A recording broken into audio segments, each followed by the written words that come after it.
let's get into talking about the rest of the show, which started off chaotically. So it cold opened to the car park, the parking lot of the performance center, where we saw Renee Young was kind of running down a situation where Elias was on the ground, seemingly having been hit by a wrecked car that was in the background. Elias, there were ambulances there and police trying to find out what was going on. They said that there might have been a hit and run. It seems like Elias has been hit by a car. And then they saw Braun Strowman was an eyewitness, and he was there being like, "This is crazy. I hope they catch that SOB," etc.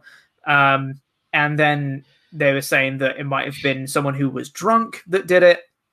And then a policeman who was there kind of got the registration from the car and saw who the rental car was rented under, and it said it was Jeff Hardy. Now, already, that's got some alarm bells in my head going, because I'm like, are they doing a DUI angle with Jeff Hardy? Doesn't sit right with me, but okay, we'll play it out. And they start looking for Jeff. They find him. He's in like a bush nearby. He looks very grubby. He's very confused. And in Renee Young's words, he's inebriated. He looks to be inebriated. He's fallen on hardy times. Oh, that's... Yep. And so then the policeman and Jason Jordan made an appearance out of nowhere. Love you, Jason Jordan. I miss him. Returned. Yeah. And Jamie Noble came out and all that stuff. They were trying to help him to his feet. They were trying to ask him questions about, did he own the car? Has he been drinking? They said, no, he smells of alcohol. They took him away. They arrested him. And they took him away in a police car while Elias got stretchered into the ambulance and got taken away to a local medical facility.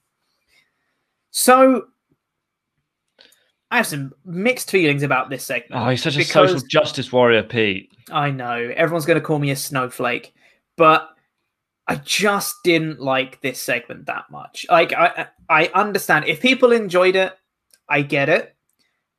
I couldn't get invested in it because it was so on the nose. And I think because it was so recent, because this is something that Hardy's obviously had serious addiction problems throughout his life, even as recently as less than a year ago. I think he got taken in for a DUI in like last July or last October or something like that. It was really recent stuff that he's had. And just to kind of use that as an angle really didn't sit right with me. It's like because addiction doesn't really go away. You're just kind of forcing yourself to not relapse, essentially. And to have that and be like, can you act like you were when you actually got arrested in real life, please? Is like, it just, something in me, it just doesn't sit right at all. And I really struggled to look past, just see it as an angle. All I could see was like, this is like Hardy's real life, with him just being taken away in cuffs for DUIs and things like that. I mentioned this to you before we went on the air to try and put it in a perspective that I think where I'm coming from. If, for example, you had someone on the roster who had some serious mental health issues and at one point in their life had tried to take their life, for example, and then you ran an angle where they tried to commit suicide. To me, that is horrific. Like, you could never get away with that at all. And for me, this is very much the same thing.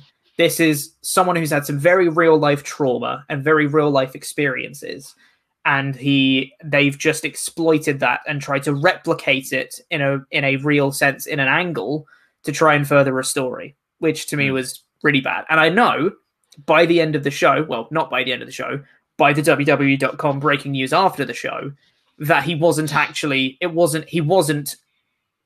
inebriated, fake, in kayfabe.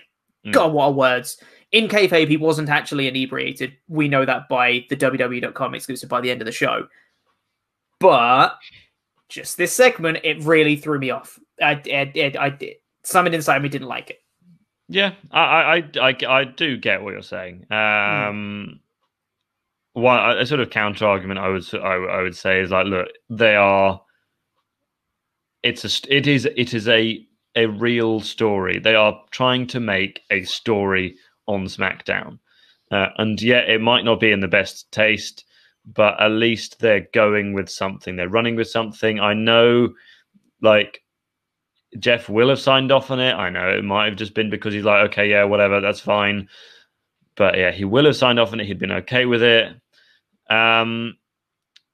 There was just slightly other aspects of that didn't quite make sense. I mean, the car looked to be completely undamaged, apart from the hood was popped up. Yeah, that's how you know it's wrecked, when the hood's up. Yeah, exactly. I mean, yeah, poor Elias is kind of like collateral damage. But then again, if I'd been hit by a car, the first thing I would want to see is Renee Young standing over me, so that's fine.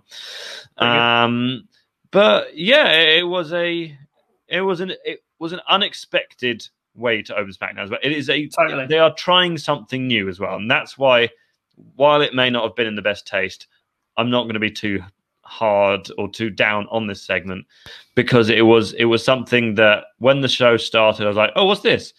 Of course, at no point did I actually think that Eliza had been hit by a car. They're not going to put that on the first thing, but as soon as you saw Jeff Hardy, you were like, okay, well, pretty sure I know who's behind this. And the next segment sort of proved my suspicions. Yeah. I mean, yeah, I do agree with you in that it's good that they're doing a story, because SmackDown has been very repetitive for a long time, and just kind of rerunning the same stories and having the stories that they have weren't very good, bar the kind of Mandy Otis, Sonya, Dolph stuff that they had. Most of the stories weren't very good on SmackDown. So having a story, and by the end of the show, there were multiple stories coming out of it. Big thumbs up, SmackDown. Yeah, I like that they're actually doing stuff with the brand now, which is great. I thought this was a bad way to go about it, personally.